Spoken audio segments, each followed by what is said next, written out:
संभाजी झेंडे यांनी आपला उमेदवारी अर्ज दाखल केला आहे आणि पुरंदरच्या राजकारणात एकदम खळबळ उडवून दिलेली आहे.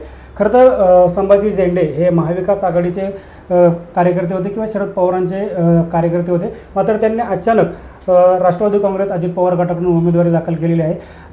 झेंडे हे आज आपल्याबरोबर आहेत. काय सांगाल झेंडे साहेब, तुम्ही उमेदवारी अर्ज दाखल केला आहे आणि विशेष म्हणजे तुम्ही अजित पवार गटाकडून AB फॉर्म मिळवलेला आहे, त्यात यशस्वी झालेला आहे, काय सांगा? मिळवलेला आहे असं म्हणण्यापेक्षा मी अजित पवार साहेबांच्या संपर्कामध्ये गेल्या महिनाभरापासून होतो आणि त्याच्यामध्ये प्रत्येक पक्ष हा प्रत्येक कार्यकर्त्याचा त्या मतदारसंघामध्ये त्यांचा सर्वे काय सांगतो, साधारणपणे त्या प्रत्येक उमेदवाराला काय रिस्पॉन्स आहे, त्यांनी केलेलं काम काय आहे, जनतेमधली त्याची प्रतिमा काय आहे, याच्या आधारे निर्णय घेत असतात. आणि अजितदादा पवार साहेब हे स्वतः उपमुख्यमंत्री आहेत, त्यांचा पक्ष ते चालवत आहेत एवढे वर्ष आणि त्याच्यानंतर त्यांनी जो काही सर्वे केलेला होता त्याच्या आधारे म्हणा किंवा मी त्यांच्याशी रॅपो ठेवून होतो, माझ्या कामाची बाबतची माहिती दिलेली होती आणि त्याच्या आधारे त्यांनी हा विचारपूर्वक निर्णय घेतलेला दिसतो आणि महायुतीच्या वतीनं मला AB फॉर्म राष्ट्रवादी काँग्रेसच्या घड्याळ्या चिन्हासाठी मिळालेला आहे. त्याप्रमाणे मी अर्ज दाखल परवाच केलेला आहे. खरं तर लोकसभेच्या निवडणुकीच्या वेळेस तुम्ही सुप्रिया सुळेंचं एक चांगल्या पद्धतीनं काम केलं होतं. सुप्रिया सुळेंना पुरंदरमधून मोठी आघाडी मिळवून दिली होती, त्यामुळं आघाडीमध्ये तुमचा चांगलं संपर्क होता, लोकांशी संपर्क होता. मात्र आता अचानक तुम्ही महायुतीकडे आलेला आहात, याचा काही परिणाम जाणवतो आहे का? नाही, महाविकास आघाडीबरोबर आम्ही लोकसभेला काम केलं हे म्हणणं बरोबर आहे आणि आजही पुरंदर तालुक्यातल्या किंवा स्वतःचंही सगळ्या लोकांचं मत आहे की शेवटी पवारसाहेब हे सर्वांचे मार्गदर्शक आहेत, ज्येष्ठ नेते आहेत, महाराष्ट्राचे मार्गदर्शक नव्हे तर देशातील बऱ्याच विषयामध्ये देशाला मार्गदर्शन करणारं ते नेतृत्व आहे.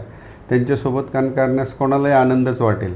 पण काही घटना अशा घडत गेल्या की समजा पुरंदर विधानसभा सन्माननीय खासदार महोदया ह्या 8 तालुक्यांच्या खासदार आहेत तसं म्हटलं तर, कारण भोर, वेल्हा आणि मुळशी हे 3 तालुक्याचा मिळून एक मतदारसंघ होतो. ते 8 तालुक्याच्या खासदार आहेत आणि हा एक तालुका आहे त्यातला.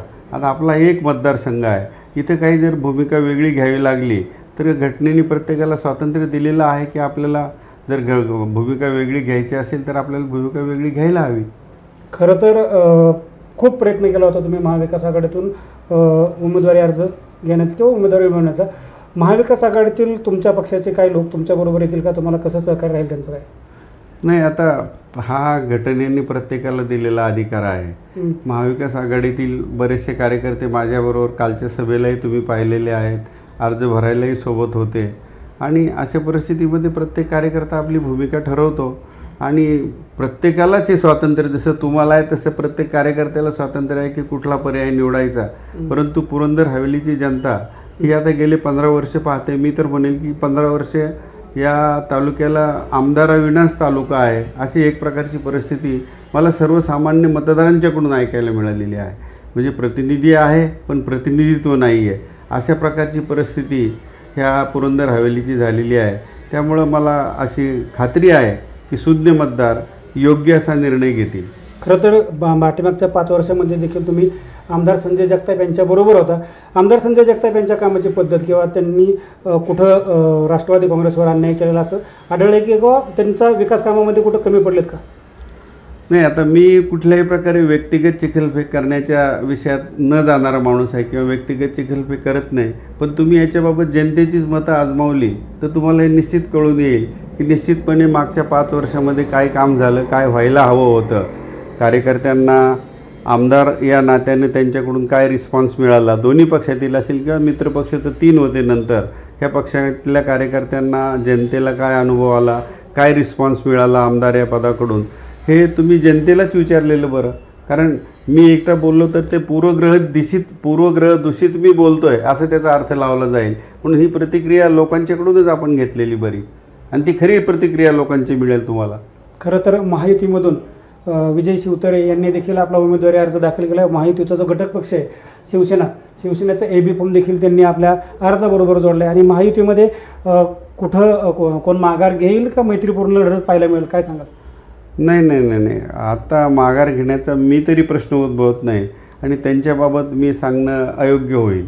पण मी फॉर्म भरलेला आहे, माझा AB फॉर्म त्याला जोडलेला आहे आणि रितसररित्या दिलेल्या निवडणूक आयोगाने दिलेल्या मुदतीत हे सगळं माझा स्वतःचा फॉर्म असेल, त्याच्यासोबतचा ॲफिडेविट असेल, त्याच्यासोबतचा AB फॉर्म असेल, हे मुदतीत मी दाखल केले. त्याच्यामुळे मागं घेण्याचा प्रश्नच उद्भवत नाही. खरं तर तुम्ही आता एवढ्या मोठ्या निवडणुकीला सामोरे जात आहात, काय विजन असेल तुमचं पुरंदरच्या विकासासंदर्भात? हे पुरंदरच्या विकासामध्ये बोलायचं म्हटलं तर गुंजवणीच्या पाण्याचा प्रश्न आहे, ज्याच्याबद्दल फक्त चर्चा करूनच 15 वर्ष लोकांना झुलवत ठेवण्यात आलेलं आहे, गेले 15 वर्ष. तसंच विमानतळाचा प्रश्न आहे, त्याच्यात शेतकऱ्यांना कोणी विश्वासात घेत नाही, शेतकऱ्यांशी कोणी चर्चा करत नाही.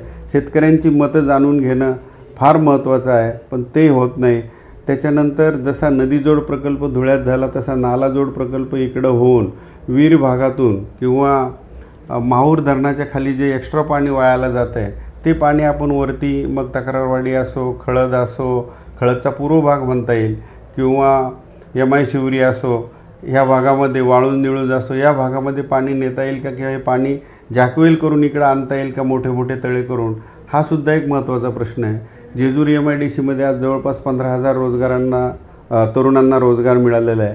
आणखी एखादी फेज MIDCची करता येईल का, की ज्याच्यामध्ये कमीत कमी बागायत जमीन जाऊन, जिरायत जमिनी जास्त जाऊन MIDC जर उभी राहिली तर त्या माध्यमातून हजारो तरुणांना रोजगार मिळतो. अशा पद्धतीचे प्रयत्न, किंवा जी काही हुशार मुलं आहेत, मेरिटमधली मुलं आहेत, त्यांच्यासाठी स्पर्धा परीक्षांचं मार्गदर्शन केंद्र आपल्याला एखादं उभारता येईल का, तसा जरूर प्रयत्न सासवडला 1-2 संस्थांनी केलेला आहे. पण त्याचंच विस्तारीकरण करता येईल का तरुणांसाठी, हाही एक त्याच्यामध्ये विचार करण्यासारखा भाग आहे. खरं तर तुम्ही सनदी अधिकारी होता, फार मोठा प्रशासकीय अनुभव तुम्हाला आहे, आणि या अनुभवाचा काय फायदा पुरंदरच्या जनतेला यापुढे होईल काय?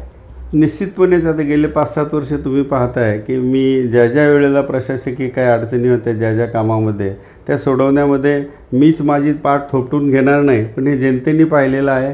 आणि मी सोशल मीडियावरती त्या मिटिंगांच्या फोटोसकट, त्या झालेल्या कामांच्या सकट टाकलेला आहे. आणि याचा फायदा जर जनतेला होत असेल, केवळ आमदारपदाची शॉल पांघरून फिरण्यासाठी मला आमदार मुळीच व्हायचे नाही. आपल्या अनुभवाचा फायदा जर सर्वसामान्य जनतेला किंवा तालुक्याला होत असेल तर त्याच्यासाठी आपण प्रयत्न करावा, ही त्याच्यामागची स्वच्छ आणि सरळ भूमिका आहे. खरं तर तुमचं एक घोषवाक्य होतं, यंदा परिवर्तन घडवणारच. काय सांगाल, यंदा होईल परिवर्तन?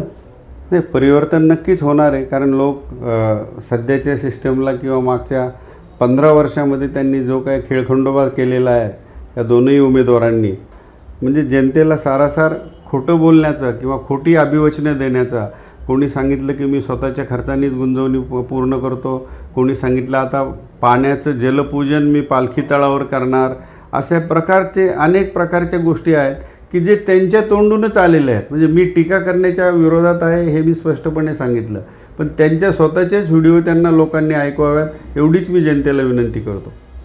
खरं तर आमदार पद हे मिरवायचं पद नाही, तर मी जनतेची सेवा करणार आहे असं संभाजी झेंडे म्हणतात. पुढील काळात आपण आणखी त्यांच्याशी बोलणार आहोत. पुरंदरचा जो राजकीय दोलक आहे तो कसा जातो हे देखील आपण पाहणार आहोत.